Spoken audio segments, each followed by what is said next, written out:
उन्हाळ्यात टिकवणं, वाळवणं या गोष्टी आल्याच तसंच काहीसं मी पण केलेलं आहे. पण जे आपण करतो ते मार्च एंडिंग किंवा एप्रिलमध्ये, पण यावर्षी मी मे महिन्यात केलेलं आहे कारण मला जमलं नाही. एप्रिलमध्ये काही कामं होती बरीचशी. तर यावर्षी मी मसाला घरी केलेला नाही आहे, तर बाहेरून विकत आणलेला आहे. परंतु तो टिकवायचा म्हणून मग काय करते ते मी आता दाखवते आहे. रोज 2-2 करत मी काचेच्या सगळ्या बरण्या स्वच्छ केलेल्या आहेत, डिशवॉशरला लावलेल्या आहेत आणि तरीसुद्धा मी उन्हात वाळवून घेतलेल्या आहेत. म्हणजे एकदम स्टराईल झालेले आहेत. आता हे विकतचे जे मसाले आहेत म्हणजे काश्मीरी मिरची किंवा मग दुसरी एक पटना आणि गुंटूर असं एकत्र मिश्रण असतं, ती मिरची पावडर त्या भरलेल्या आहेत. गोडा मसाला मी घरी करते, गरम मसाला पण इवन घरी करते. पण ह्यावेळी थोडासा गरम मसाला पावसाळा निघण्या इतपत विकत घेतलेला आहे, तर ते सगळं मी भरून ठेवते. हळदसुद्धा मी दरवर्षी घरी करते, पण ती पण यावर्षी विकत आणलेली आहे. आता हे विकतचे मसाले टिकवायचे कसे, तर काय नाही, साधा या स्टराईल केलेल्या जार्स आहेत त्याच्यात भरून ठेवायच्या आणि एक हिंगाचा खडा प्रत्येक जारमध्ये टाकायचा, म्हणजे मोठा हिंगाचा खडा. ते मी दाखवतेच आहे पुढे. तर तुम्ही कसं साठवून ठेवता ते सुद्धा मला कमेंटद्वारे सांगायचं आहे. तर बघा, ह्या अशा माझ्या दरवर्षीच्या मसाल्यासाठीच्या मोठ्या बरण्या असतात, त्याच आहेत. खूप वर्ष झाली या बरण्या टिकल्यासुद्धा आहेत चांगल्या. तुम्ही आधी माझे 5-6 वर्षापूर्वीचे व्लॉग पाहिले असतील तर त्याच्यातसुद्धा या बरण्या तुम्हाला दिसल्या असतील. तर पहा, हिंगाचा मोठा खडा मी टाकलेला आहे. हिंगाचा खडा मात्र मी दरवर्षी वेगळा आणते, तोच नाही ठेवत का यावर्षी झाला म्हणून. आणि जो यावर्षीचा आहे तो हिंगाचा खडा नंतर वापरून झाला ना का पुढच्या वर्षी बारीक करायचा आणि भाजीमध्ये वगैरे वापरायचा. तर पहा, एक प्रकारची जी काश्मीरी मिरची आहे पावडर ती भरून ठेवली. त्याच्यानंतर ही मिक्स मिरची पावडर जी तिखटाला असते ती भरून ठेवते आहे. आणि गोडा मसाला आता मी या आठवड्यात करणार आहे. तर सामान आणून डायरेक्ट त्याच दिवशी करायचं, सामान आणून ठेवायचं नाही असं मी ठरवलेलं आहे. का ज्या दिवशी करायचं त्याच्या अगदी जस्ट आदल्या दिवशी किंवा त्याच दिवशी आणून तो करायचा आहे गोडा मसाला. याशिवाय धणे पावडर, जिरे पावडर ही सुद्धा मला करायची, तर ते सगळं मी आता एकाच दिवशी काढणार आहे. ते सुद्धा नेक्स्ट व्लॉगमध्ये मी दाखवणार आहे.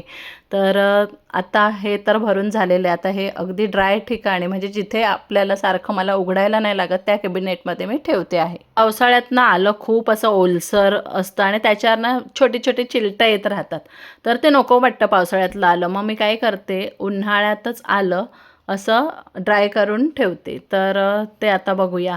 तर आल्याची अजून एक मी पद्धत दाखवलेली आहे. गुळात ना असं थोडं हलवून ठेवायचं आणि नंतर ते फ्रीजमध्ये ती जार ठेवायची, ते पण आलं छान टिकतं.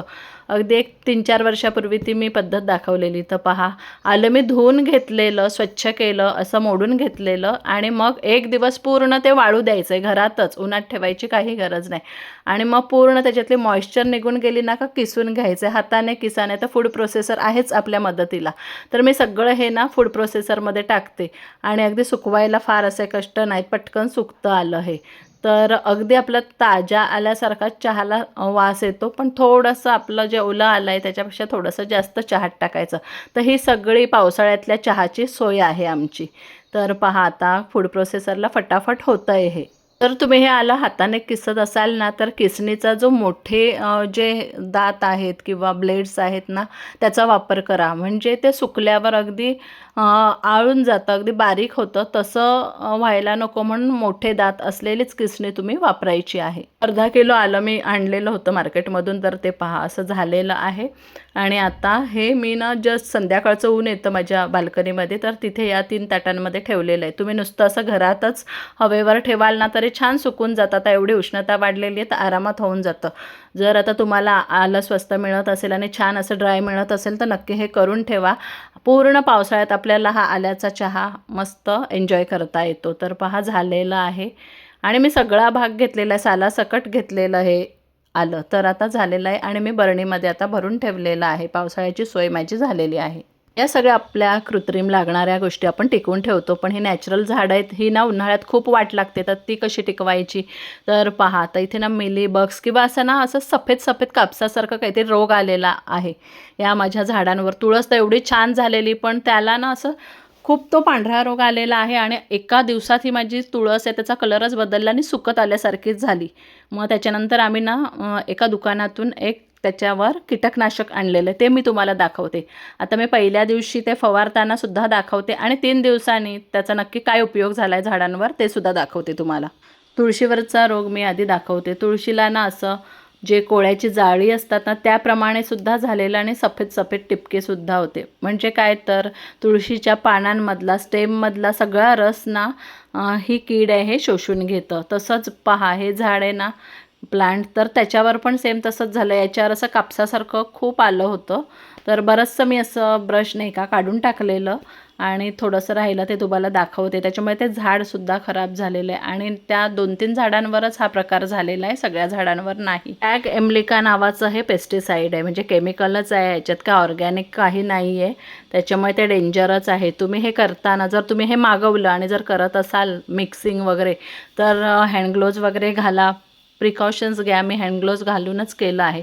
तर याच्यातलं ना 1000 ml म्हणजे 1 लिटरला 1 ml ते 1.5 ml घ्यायचं आहे. तर मी आता हे पहा पाणी जे स्प्रे करते त्याच बॉटलमध्ये घेते आहे आणि आता सगळ्या झाडांवर म्हणजे जे ॲग्रिकल्चर एक्सपर्ट असतात त्यांच्या शॉपमधून घेतलेलं, तर त्यांनी सांगितलं त्याप्रमाणे सगळ्या झाडांवर चालेल हे सांगितलं आहे.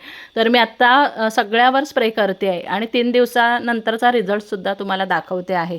तर बाकीच्या पण झाडांना हा रोग होऊ नये, कारण हा ना सगळीकडे पसरत जातो. जो व्हाईट बग्स वगैरे जे काय असतं ना तो सगळीकडे पसरत जातो झाडांवर आणि त्याच्यातलं ना सगळा रस शोषून घेतं, पानांमधला किंवा मग त्याच्या खोडांमधला वगैरे. तर पहा मी सगळ्या झाडांवर आता स्प्रे केलेला आहे आणि त्याच्यानंतर परत पाण्याने स्प्रे नाही करायचं, तसंच राहून द्यायचं आहे. सध्या ऊन आणि उष्णता एवढी वाढली आहे ना, हवेतली आर्द्रता पण आता कमी झालेली आहे. कधी वाढते कधी कमी होते, त्याच्यामुळे खूप उष्णता वाढलेली आणि त्याच्यामुळे ना झाडांना रोज पाणी घालावं लागतं. तर 1-2 दिवस माझे मध्ये चुकले बाहेर गेलेले, त्याच्यामुळे तर पहा काही पानं अशी पिवळसर झाली. आणि ना आता उन्हाळ्यात भरपूर ऊन येतं या बाल्कनीत, पहिल्यांदा थंडीच्या दिवसात आणि पावसाळ्यात ऊनच येत नाही आणि यावेळी नेमकं भरपूर ऊन येतं आणि ते मी अशी झाडं लावली आहेत का त्यांना ऊन नको आहे अशी. तर नेमकं हे आता 2 महिनेच फक्त ऊन येतं आणि त्या झाडांना ते सहन नाही होत आहे, त्याच्यामुळे ना त्याची पानं पिवळी पडलेली आहेत. तर आता मी आधी तुळशीवर ना भरपूर स्प्रे करून घेतलेला आहे. माझं एवढं जीवाला लागलं का ही तुळस मी अलीकडे लावलेली, म्हणजे आता 1.5-1 महिना झाला, त्याच्यात खूप मोठी वाढलेली होती. पहा आता या पानांवर केवढं झालेलं आहे हा रोग. तर याच्यावर सुद्धा मी मारते आणि तुम्हाला दाखवते 2-3 दिवसांनी. रेड अँथेरियम हा एका फॉलोवर्सला जवळून बघायचा होता, तर मी दाखवते. पण ना आता काय झालं या उन्हाळ्यात पहा हे नवीन जे रेड आलेलं आहे पान, तर ना ते थोडंसं असं ट्विस्ट झालेलं आहे, नीट नाही आलेलं आहे, हेल्दी नाही वाटत आहे.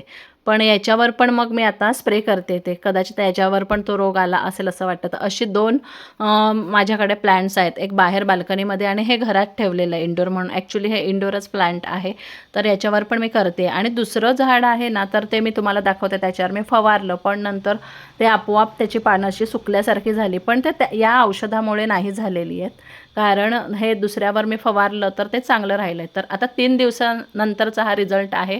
तुळस माझी हेल्दी झालेली आहे आणि छान परत अशी डोलायला लागलेली आहे.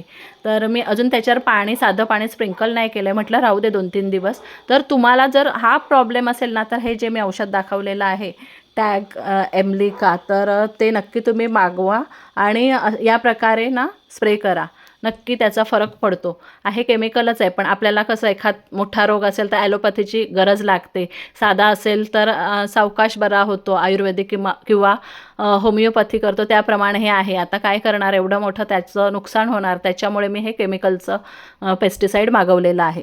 नाही तर नेहमी नीम ऑइलने काम व्हायचं, तर आता यावेळी जास्तच वाढलेला हा प्रकार, म्हणून हे मी वापरलेलं आहे. तर झाडं पहा छान हेल्दी झाली, 3 दिवसात मस्त झाली माझी झाडं आणि 100% उपयोगी ठरलेलं आहे हे पेस्टिसाईड. झाडं टवटवीत झाली ना तशी स्वतःला पण टवटवीत बनवायचं. तर आठवड्यातून 2-3 वेळा हा वॉटरमेलन ज्यूस मी नक्की घेते आणि स्वतःला फ्रेश ठेवते. तर आजचा व्हिडिओ कसा वाटला, व्हिडिओ आवडला तर लाईक शेअर कमेंट करा आणि चॅनल नक्की सबस्क्राईब करा.